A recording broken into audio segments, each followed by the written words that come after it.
सभी बड़ों को नमस्कार। आज एक नई कथा सुनाने जा रहा हूँ। ठाकुर जी सेवा में अहंकार नहीं, विनम्रता रखें। कमल किशोर सोने एवं हीरे जवाहरात बनाने एवं बेचने का काम करता था।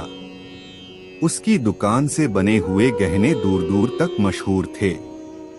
लोग दूसरे शहर से भी कमल किशोर की दुकान से गहने लेने एवं बनवाने आते थे। चाहे हाथों के कंगन हो, चाहे गले का हार हो, चाहे कानों के कुंडल हो, उसमें हीरे एवं सोने की बहुत सुंदर मीनाकारी होती कि सब देखने वाले देखते ही रह जाते। इतना बड़ा कारोबार होने के बावजूद भी कमल किशोर बहुत ही शांत एवं सरल स्वभाव वाला व्यक्ति था। उसको इस माया का इतना रंग नहीं चढ़ा हुआ था। एक दिन उसका कोई मित्र उसकी दुकान पर आया, जो कि अपने पत्नी सहित वृंदावन धाम से होकर वापस आ रहा था। तो उस मित्र ने सोचा कि चलो थोड़ा सा प्रसाद अपने मित्र कमल किशोर को भी देता चलूं। उसकी दुकान पर जब वह पहुंचा, तब कमल किशोर का एक कारीगर एक सोने एवं हीरे जड़ित बहुत सुंदर हार बनाकर कमल किशोर को देने के लिए आया था। कमल किशोर उस हार को देख ही रहा था कि उसका मित्र उसकी दुकान पर पहुंचा। कमल किशोर का मित्र अपने साथ वृंदावन से एक बहुत सुंदर लड्डू गोपाल, जिसका स्वरूप अत्यंत मनमोहक था, साथ लेकर आया था। जब उसका मित्र दुकान पर बैठा तो उसकी गोद में लड्डू गोपाल जी विराजमान थे। कमल किशोर लड्डू गोपाल जी के मनमोहक रूप सौंदर्य को देखकर अत्यंत आनंदित हुआ। उसने अपने हाथ में पकड़ा हुआ हार उस लड्डू गोपाल के गले में पहना दिया एवं अपने मित्र को कहने लगा कि देखो तो सही, इस हार की शोभा लड्डू गोपाल के गले में पड़ने से कितनी बढ़ गई है।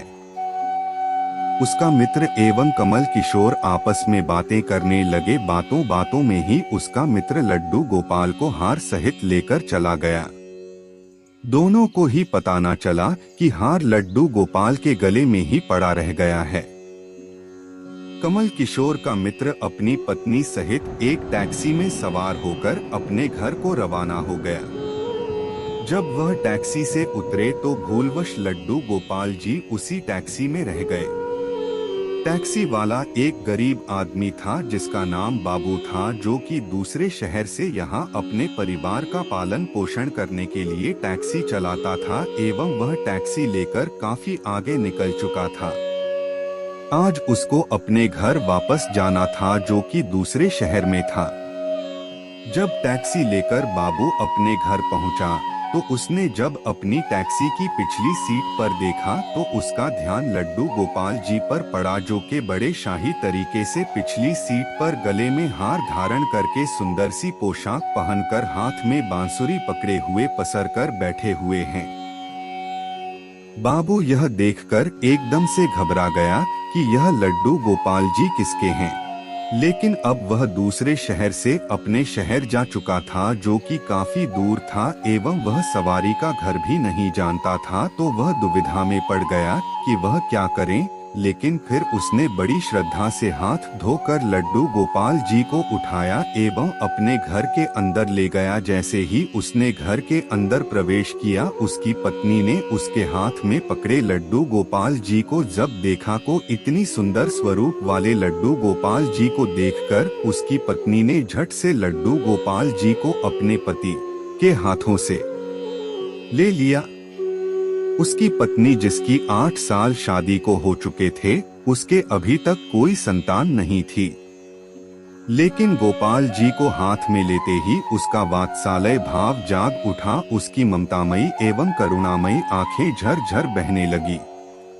ममतावश एवं वात्सल्य भाव के कारण ठाकुर जी को गोद में उठाते ही उसको ऐसे लगा उसने किसी अपने ही बच्चे को गोद में उठाया है। उसके स्तनों से अपने आप दूध निकलने लगा। अपनी ऐसी दशा देखकर बाबू की पत्नी मालती बहुत हैरान हुए। उसने कसकर गोपाल जी को अपने सीने से लगा लिया एवं आंखों में आंसू बहाती बोलने लगी, अरे बाबू, तुम नहीं जानते कि आज तुम मेरे लिए कितना अमूल्य रत्न लेकर आए हो। बाबू कुछ समझ नहीं पा रहा था कि मेरी पत्नी को अचानक से क्या हो गया है, लेकिन उसकी पत्नी तो जैसे बांवरी सी हो गई थी। वह गोपाल जी को जल्दी जल्दी अंदर ले गई एवं उससे बातें करने लगी।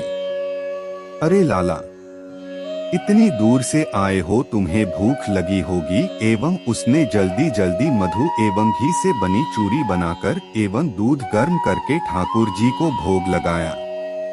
उधर कमल किशोर ने जब अपनी दुकान पर हार को ना देखा तो उसको याद आया कि हार तो ठाकुर जी के गले में ही रह गया है। तो उसने अपने मित्र को संदेशा भेजा तो मित्र ने आगे से जवाब दिया, अरे मित्र, वह माखन चोर एवं चित चोर हार सहित खुद ही चोरी हो गया है। मैं तो खुद इतना परेशान हूँ। कमल किशोर अब थोड़ा सा परेशान हो गया कि इतना कीमती हार ना जाने कहाँ चला गया। मुझे तो लाखों का नुकसान हो गया, लेकिन फिर भी अपने सरल स्वभाव के कारण उसने अपने मित्र को कुछ नहीं कहा एवं उसने अपने मन में सोचा कि कोई बात नहीं, मेरा हार तो ठाकुर जी के ही अंग लगा है। अगर मेरी भावना सच्ची है तो ठाकुर जी उसको पहने रखें। उधर बाबू एवं उसकी पत्नी मालती दिन रात ठाकुर जी की सेवा करते। अब तो मालती एवं बाबू को लड्डू गोपाल जी अपने बेटे जैसे ही लगने लगे। लड्डू गोपाल जी की कृपा से अब मालती के घर एक बहुत ही सुंदर बेटी ने जन्म लिया।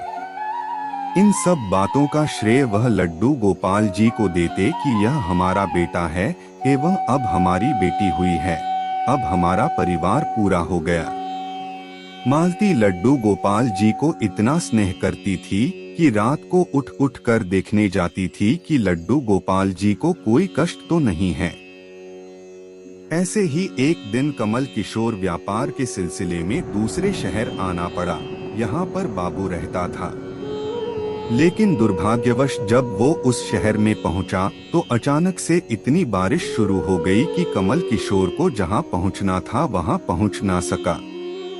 एवं तब वहां बाबू अपनी टैक्सी लेकर आ गया एवं उसने परेशान कमल किशोर को पूछा, बाबूजी आप यहाँ क्यों खड़े हो? बारिश तो रुकने वाली नहीं एवं सारे शहर में पानी भरा हुआ है। आप अपनी मंजिल तक ना पहुँच पाओगे एवं ना ही कहीं एवं रुक पाओगे। मेरा घर पास ही है, अगर आप चाहो तो मेरे घर आ सकते हो। कमल किशोर, जिसके पास सोने एवं हीरे के काफी गहने थे, वह अनजान टैक्सी वाले के साथ जाने के लिए थोड़ा सा घबरा रहा था, लेकिन उसके पास एवं कोई चारा भी नहीं था एवं वह बाबू के घर उसके साथ टैक्सी में बैठकर चला गया। घर पहुंचते ही बाबू ने मालती को आवाज दी कि आज हमारे घर मेहमान आए हैं, उनके लिए खाना बनाओ। कमल किशोर ने देखा कि बाबू का घर एक बहुत छोटा सा लेकिन व्यवस्थित ढंग से सजा हुआ है। घर में अजीब तरह के इत्र की खुशबू आ रही है जो कि उसके हृदय को आनंदित कर रही थी। जब मालती ने उनको भोजन परोसा तो कमल किशोर को उसमें अमृत जैसा स्वाद आया। उसका ध्यान बार बार उस दिशा की तरफ जा रहा था जहां पर ठाकुर जी विराजमान थे। वहां से उसको एक अजीब तरह का प्रकाश नजर आ रहा था। तो हार कर कमल किशोर ने बाबू को पूछा कि अगर आपको कोई एतराज ना हो तो क्या आप बता सकते हो कि उस दिशा में क्या रखा है? मेरा ध्यान उसकी तरफ आकर्षित हो रहा है। तो बाबू एवं मालती ने एक दूसरे की तरफ मुस्कुराते हुए कहा कि वहां पर तो हमारे घर के सबसे अहम सदस्य लड्डू गोपाल जी विराजमान हैं। तो कमल किशोर ने कहा, क्या मैं उनके दर्शन कर सकता हूं? तो मालती उनको उस कोने में ले गई जहां पर लड्डू गोपाल जी विराजमान थे। कमल किशोर लड्डू गोपाल जी को एवं उनके गले में पड़े हार को देखकर एकदम से हैरान हो गया। यह तो वही लड्डू गोपाल है एवं यह वही हार है जो मैंने अपने मित्र के लड्डू गोपाल जी को डाला था। कमल किशोर ने बड़ी विनम्रता से पूछा कि यह गोपाल जी तुम कहां से लाए? बाबू, जिसके मन में कोई छल कपट नहीं था, उसने कमल किशोर को सारी बात बता दी कि कैसे उसको सौभाग्य से गोपाल जी मिले एवं उनके हमारे घर आने से हमारा दुर्भाग्य सौभाग्य में बदल गया। तो कमल किशोर ने कहा, क्या तुम जानते हो कि जो हार ठाकुर जी के गले में पड़ा है उसकी कीमत क्या है? तो बाबू एवं मालती ने बड़ी विनम्रता से हाथ जोड़कर कहा कि जो चीज हमारे लड्डू गोपाल जी के अंग लग गई, हम उसका मूल्य नहीं जानना चाहते एवं हमारे लाला के सामने किसी चीज, किसी हार का कोई मोल नहीं है। तो कमल किशोर एकदम से चुप हो गया एवं उसने मन में सोचा कि चलो अच्छा है, मेरा हार ठाकुर जी ने अपने अंग लगाया हुआ है। अगले दिन जब वह चलने को तैयार हुआ एवं बाबू उनको टैक्सी में लेकर उनके मंजिल तक पहुंचाने गया। जब कमल किशोर टैक्सी से उतरा एवं जाने लगा, तभी बाबू ने उनको आवाज लगाई कि जरा रुको, यह आपका कोई सामान हमारी टैक्सी में रह गया है। लेकिन कमल किशोर ने कहा, मैंने तो वहाँ कुछ नहीं रखा। लेकिन बाबू ने कहा कि यह बैग तो आपका ही है। जब कमल किशोर ने उसको खोलकर देखा तो उसमें बहुत सारे पैसे थे। कमल किशोर एकदम से हक्का बक्का रह गया कि यह तो इतने पैसे हैं जितनी कि उस हार की कीमत है। उसकी आंखों में आंसू आ गए कि जब तक मैंने निश्चल भाव से ठाकुर जी को वह हार धारण करवाया हुआ था तब तक उन्होंने पहने रखा। मैंने उनको पैसों का सुनाया तो उन्होंने मेरा अभिमान तोड़ने के लिए पैसे मुझे दे दिए हैं। वह ठाकुर जी से क्षमा मांगने लगा, लेकिन अब हो भी क्या सकता था।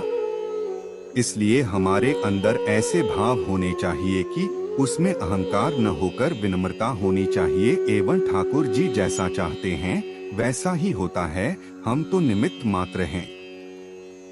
कौन ठाकुर जी को वृंदावन से लाया एवं किसके घर आकर वह विराजमान हुए, यह सब ठाकुर जी की लीला है। जिसके घर रहना है, जिसके घर सेवा लेनी है, यह सभी जानते हैं। हम लोग तो निमित्त मात्र हैं, बस हमारे भाव शुद्ध होने चाहिए। दोस्तों, इस वीडियो में बस इतना ही। मिलते हैं अगले वीडियो में। अपना ख्याल रखिएगा।